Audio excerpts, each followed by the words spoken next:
जब दो लोग एक दूसरे से प्यार करते हैं तो वो सारे संस्कार भूल जाते हैं, और अगर ये रिश्ता गैर कानूनी हो तो वो एक दूसरे के खिलाफ मर्डर का प्लान बनाने से भी नहीं हिचकिचाते। एक दिन नोएडा की सड़कों पर बस में एक औरत का सिर काट दिया गया, उसके कपड़े उतार दिए गए, यहाँ तक कि उसकी उंगलियां भी काट दी गईं। फिर उसके पैर और हाथ काट दिए गए और फिर इसी बस में औरत का सिर इस पहिए से कुचल दिया गया ताकि पुलिस को समझ भी न आए कि ये किसकी बॉडी है।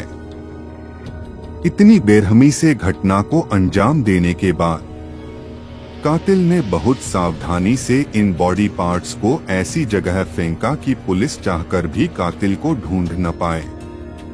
आप ये वीडियो देख सकते हैं। घटना 5 नवंबर को रात करीब 8:30 बजे की है। नमस्कार, मैं ध्रुव विश्वास हूँ। आज का क्राइम कथा एपिसोड यहीं से शुरू होता है। 6 नवंबर को नोएडा के सेक्टर 108 में एक सड़क पर चलने वाले को नाले से बदबू आ रही थी। तभी गली के किसी आदमी ने पुलिस को फोन किया कि सेक्टर 108 के नाले से बदबू आ रही है। वहां से गुजर रहे कुछ लोगों ने वहां एक अजीब कुत्ता खड़ा देखा, जिससे उन्हें शक हुआ। जब कुछ लोग वहां पहुंचे तो उन्होंने देखा कि एक सिर कटी लाश औंधे मुंह पड़ी है, जिसके चारों ओर एक चादर पड़ी है। फिर पुलिस एक क्रेन लेकर आई और पूरे नाले की तलाशी ली। काफी कोशिश के बाद पुलिस को सिर्फ बिना सिर वाली लाश ही मिली। 6 नवंबर की पूरी घटना के 2 दिन बाद पुलिस को अचानक जानकारी मिली कि गाजियाबाद, नोएडा और गाजियाबाद के बीच एक जगह है जहां बहुत बड़ा कूड़ा पड़ा है और एक नाला भी ओवरफ्लो हो रहा है। पुलिस को जानकारी मिली कि कुछ हड्डियां और कुछ ऐसी चीजें दिख रही हैं जो इंसानी अवशेष जैसी लग रही थीं, जिन्हें कुत्ते खा रहे थे। पुलिस आई और आकर उन्होंने सर्च ऑपरेशन चलाया और पुलिस को अलग अलग जगहों पर कपड़ों में लिपटी हड्डियां मिली। उन्हें एहसास हुआ कि हड्डियां किसी के पैर या हाथ हैं और उन्हें सिर जैसी कोई चीज भी मिली।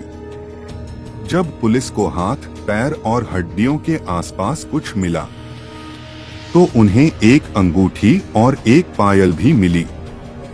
धड़ देखकर पुलिस को एहसास हुआ कि यह एक महिला है। उन्हें जो कुछ भी मिला उसके आधार पर यह साफ था कि शरीर एक महिला का था, और पुलिस ने पहली नजर में जो देखा उसके आधार पर अनुमान लगाया कि महिला की उम्र 35 से 40 साल के बीच हो सकती है। अब बॉडी की पहचान के लिए पुलिस ने उस एरिया में जांच करने की कोशिश की, जहां उन्हें सबसे पहले सेक्टर 108 के पास एक नाले के पास एक धड़ मिला था। वहां से गाजियाबाद और आसपास के सभी एरिया के सीसीटीवी फुटेज चेक किए गए। उन्होंने यह भी जांच की कि क्या उस एरिया से कोई महिला कई दिनों से गायब थी और उसका कोई पता नहीं चला। क्या कोई शिकायत दर्ज की गई थी? पुलिस ने उसकी भी जांच की। पुलिस को क्या जानकारी मिली? उन्हें एक बस दिखी। जब पुलिस ने सीसीटीवी फुटेज स्कैन की और एक बस मिली तो उन्होंने देखा कि वह हर रूट पर मिली थी। तो जब उन्हें शक हुआ तो उन्होंने सबसे पहले बस का नंबर पता किया। नंबर पता चलने के बाद पुलिस ने जांच की कि बस किसके नाम पर है। सारी जानकारी इकट्ठा करने के बाद पुलिस को पता चला कि यह बस असल में एक सर्विस कंपनी के लिए चलती है और ड्राइवर मनु नाम का एक आदमी था। मनु के बारे में जानकारी इकट्ठा करने के बाद पता चला कि मनु शादीशुदा है और उसकी एक बेटी और एक मां है।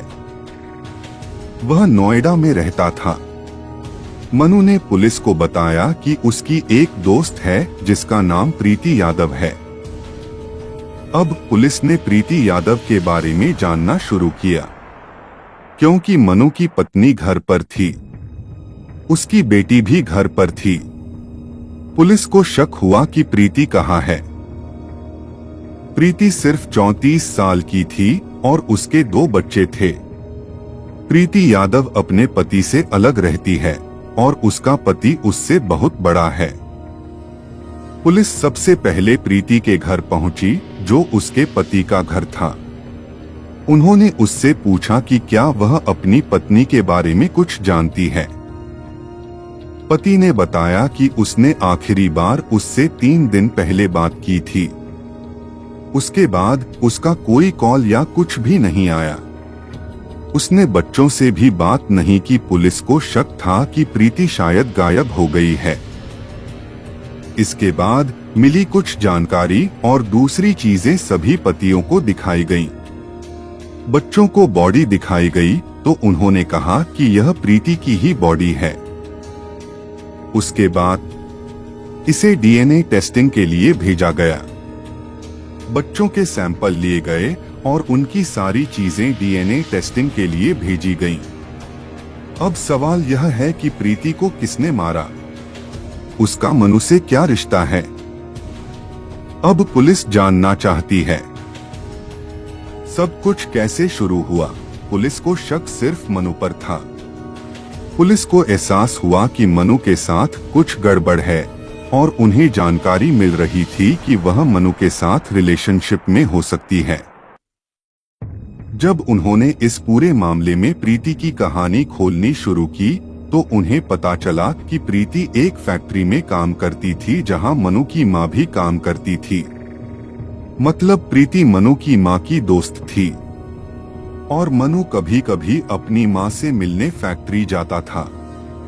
वहीं उसकी मुलाकात प्रीति से हुई।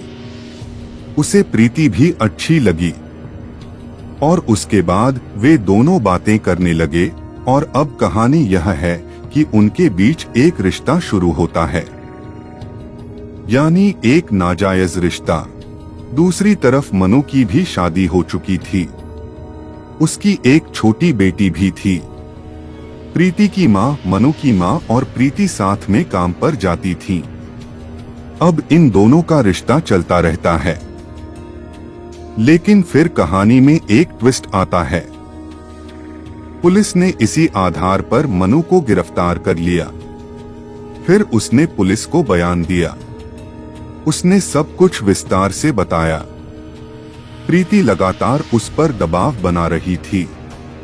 प्रीति ने कहा मनु शादी करने के बारे में। प्रीति ने यह भी कहा मैं अपने पति से अलग रह रही हूँ, तुम अपनी पत्नी को तलाक दे दो। मनु ने कहा कि वह अपनी पत्नी को तलाक नहीं दे सकता। उसकी एक छोटी बेटी भी थी। अब प्रीति उस पर इतना दबाव डालने लगी कि मनु को लगा कि उसे रास्ते से हटाना होगा। जब मनु ने यह सुना तो वह दुखी हो गया और उसने तय कर लिया कि उसे इस औरत को छोड़ना होगा।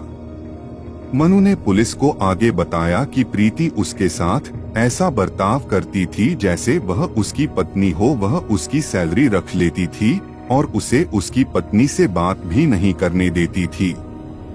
धीरे धीरे मनु उसे नापसंद करने लगा। इसीलिए मनु ने उसे मारने का प्लान बनाया। इसके लिए 5 नवंबर को शाम करीब 5 बजे उसने प्रीति को मिलने के लिए बुलाया। उसने उसे अपनी बस में बुलाया। सारी लाइटें बंद थीं और हर जगह पर्दे लगे थे।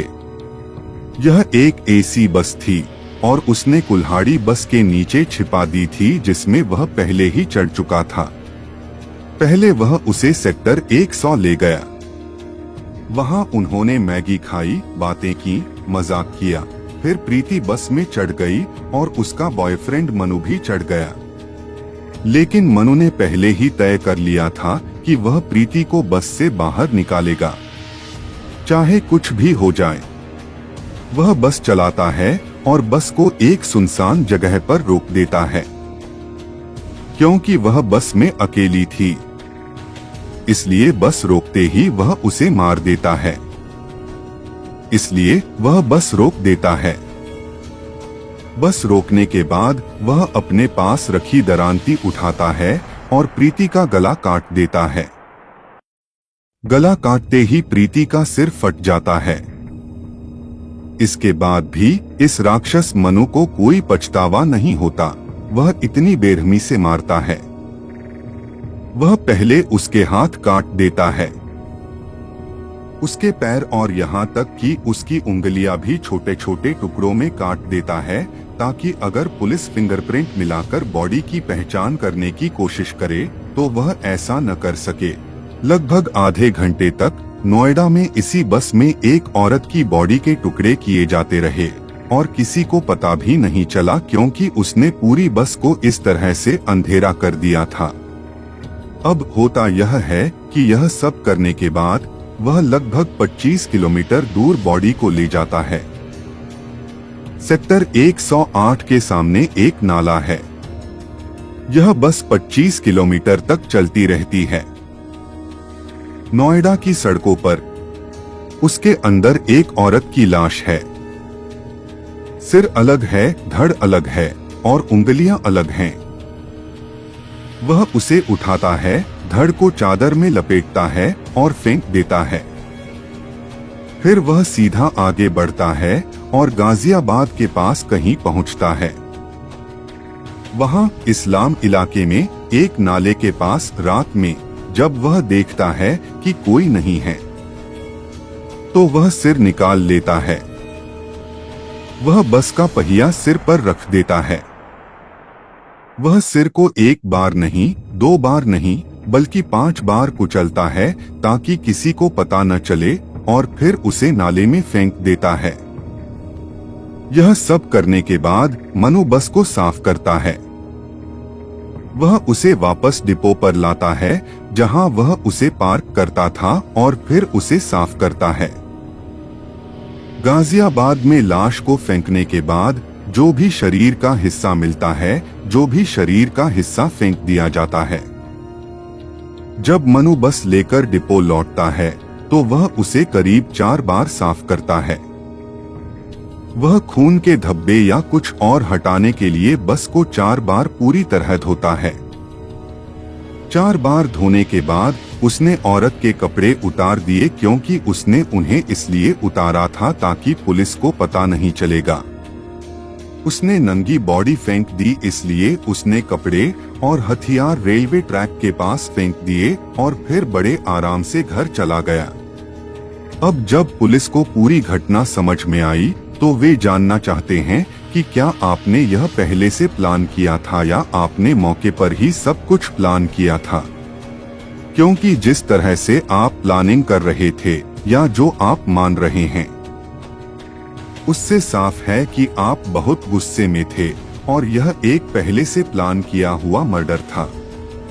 वह बताते हैं, सर, जब उसने मेरी बेटी के बारे में ये सब बातें कही तो मेरे मन में तुरंत आया कि मुझे इस औरत को सड़कों से हटाना है। फिलहाल पुलिस ने पूरे मामले की जांच के लिए 9 टीमें बनाई हैं और उन्होंने एक एक करके सभी कड़ियों को जोड़कर आरोपियों को गिरफ्तार कर लिया है।